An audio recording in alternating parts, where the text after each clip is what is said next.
Իշխանություն լրատվականի խմբագրությունը անանուն նամակ էր ստացել ռազմարդյունաբերական ընկերության մի տնօրենից։ Նա մասնավորապես նշում էր, որ մի քանի անգամ պաշտպանության նախարարությունը շուրջ 150 միլիարդ դրամի ռազմարդյունաբերական ոլորտին հատկացվող պայմանագրերը առանց հիմնավորման հետաձգել է։ Նամակի հեղինակը մասնավորապես գրել է. խոսքը շուրջ 150 միլիարդ դրամի մասին է։ Այս միջոցները մինչ օրս չեն հատկացվել եւ փաստացի սառեցված են մինչեւ ընտրությունները։ Տպավորություն է, որ պաշտպանության նախարարությունը ճնշում է գործադրում մեր ձեռնարկությունների տնօրենների վրա քաղաքական նպատակներով։ Տնօրեններին այս կերպ փորձում են կախվածության մեջ պահել իշխանությունից, որպեսզի վերջիններս ընտրություններին համոզեն իրենց աշխատակիցներին ընտրել ՔՊ-ին։ Այն ընկերությունները, որոնք կներկայացնեն բարձր ցուցանիշներ, նրանց հետ էլ կկնքվեն պայմանագրերը։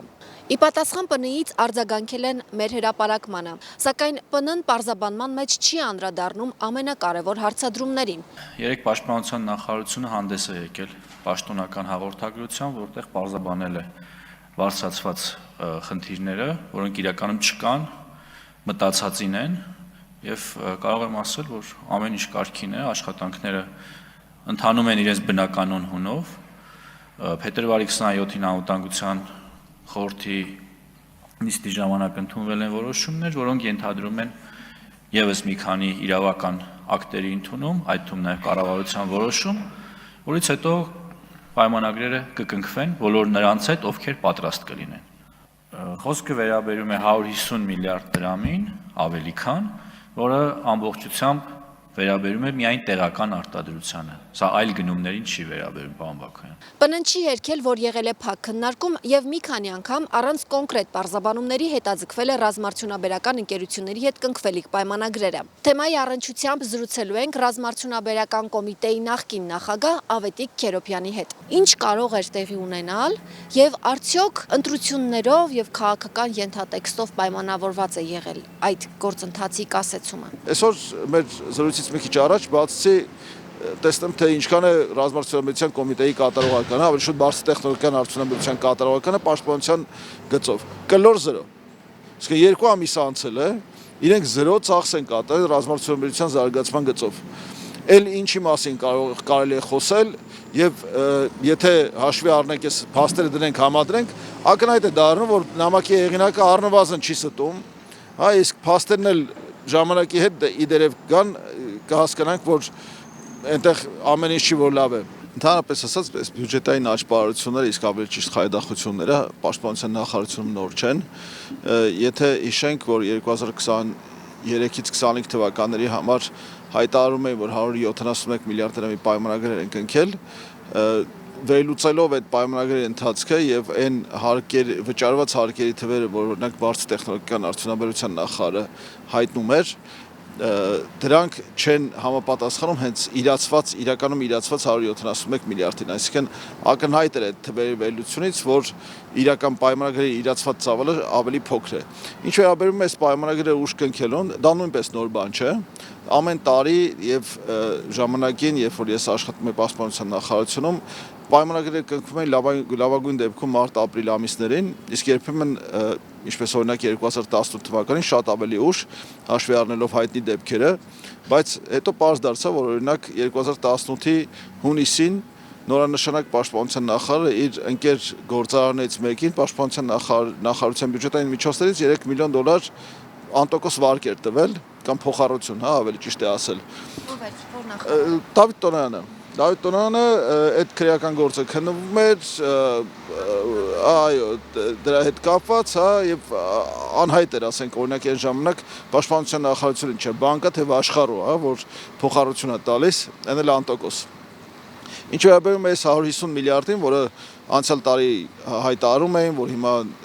էլի այսքան փող են հատկացնելու եւ այլն, ակնհայտ է, որ գործ ունենք հետընթացի հետ առաջին հերթին, որովհետև եթե նախորդ 3 տարիների ընթացքում 171 միլիարդի իրացում էր նախատեսում, իսկ հիմա 150, 3 տարվա համար գոնե 21 միլիարդի կրճատում ունենք առնվազն հայտարարված թվերով։ Իրականում եթե այս կես տարին հետաձգվի, ակնհայտ է դառնալու, որ գոնե 26 թվականի համար իրացումը չի կազմելու այնքան, ինչքան կարող էր լինել, իսկ մեր ընկերությունները ես կարող եմ վստահաբար ասել, որ տարեկան կարող են այդքան 150 եւ ավել միլիարդ դրամի արտադրանք արտադրել պաշտպանության կարիքների համար եւ իրացնել, հա։ Հիմա եթե դատենք նամակի տոնից, ընդհանրապես ասած չի բացառվում, որովհետև այսպիսի հանդիպումներ էլի են եղել, այսպիսի հանդիպումների մասին տեղեկացվել ենք, գիտենք, որ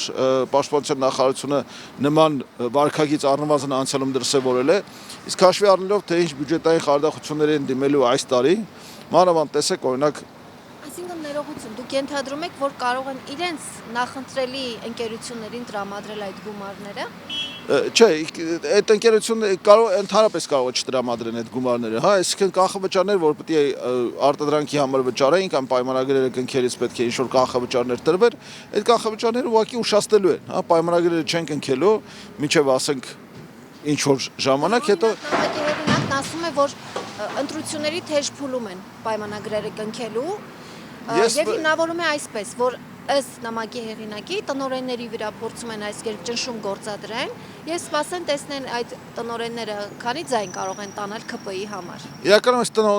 ռազմարտությունաբերական ընկերությունների տնօրենների վրա ճնշում մշտապես կա։ Չմոռանանք, որ իրենք կարիք ունեն բավական որակյալ աշխատուժի, իսկ այդ աշխատուժին եթե բարձր աշխատավարձը չես վճարում կամ ժամանակին չես վճարում, այդ աշխատուժը գնում է այլ ընկերություն կամ գնում է Հայաստանից ընդհանրապես։ Հա, ես շատերին գիտեմ, որ օրինակ մինչև 2019-20 աշխատում էին Հայաստանի ռազմարտությունաբերության ոլորտում եւ լքել են Հայաստանը, որովհետեւ գնացել են գտնել են ավելի լավ տեղ աշխատանքի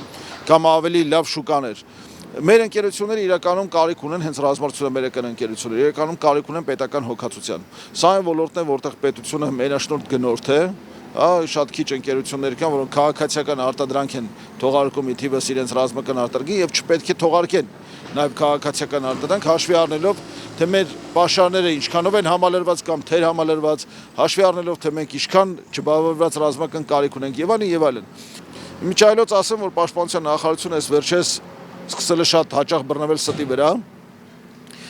Եթե հիշում եք, անցյալ տարվա վերջին մեծ աղմուկ բարձրացավ, ես էլ մասնակից էի այդ հանրային հաղորդակցությանը, ջերմուկի ներողություն, իշխանասալի հատվածում, Սևլիճի հատվածում դիրքերի հետ կապված, եւ պարզ դարձավ, որ մեր զինվորները պատանդարված են փաստացի այդ դիրքերում, որոնք շրջափակված են ադրբեջանական դիրքերով։ Պաշտպանության նախարարությունը սկզբից չհերքեց փաստացի հաստատելով, հետո Պաշտպանության նախարարը իր տարեկան ամփոփիչ ասուլիսի ընթացքում անդրադարձավ դրան, նշելով, որ ինքը միակ շահառուն չէ այդ իրավիճակի, որ ինքը չի, որ ստեղծել է այդ վիճակը, բայց մոռանալ նշել, որ 4 տարուց ավել է արդեն ինքը նախարարի պաշտոն է զբաղեցնում։ Այսինքն ուղիղ ոչ միայն պատասխանում է այդ վիճակի, այլև երկար ժամանակ է թույլ է տալիս այդ վիճակը։ Իմիջիայլոց ասեմ, այդ դիրքերը այնպիսի վիճակում են գտնվում, որ յուրաքանչյուր սրման դեպքում մեր զինվորները այդտեղ պատանդարված վիճակում են հայտնվելու լավագույն դեպքում։ Հա, գերեվարվելու են կամ ոչնչանալու են, այդ էլ կախված է, ասենք, ադրբեջանցիների ողորմածությունից։ Իմիջիայլոց դա միակ դեպքը կամ միակ տեղը չէ։ Հա, եւ շատ են այսպիսի դեպքեր, որ մեր պաշտպանական գերատեսչությունը ուղղակի ելնելով իր քաղաքական շահից կամ անձնական շահից կամ թաքցնելով, կոծկելով իրենց անձնական թերացումները, այսպիսի փաստերի առաջ է մեզ կանգնեցնում։ Խոսենք մեր, այսպես ասած, պաշտպանական բլոկի խնդիրություններից, որովհետև ըստ էության կարող ենք նաև այդպիսով վնասել մեր զինվորներին։ Չէ, ուղիղ տեղ չենք ասում ամեն։ Կրկին վերադառնալով ռազմարտությունաբերության ոլորտի զարգացմանը, իշխանությունները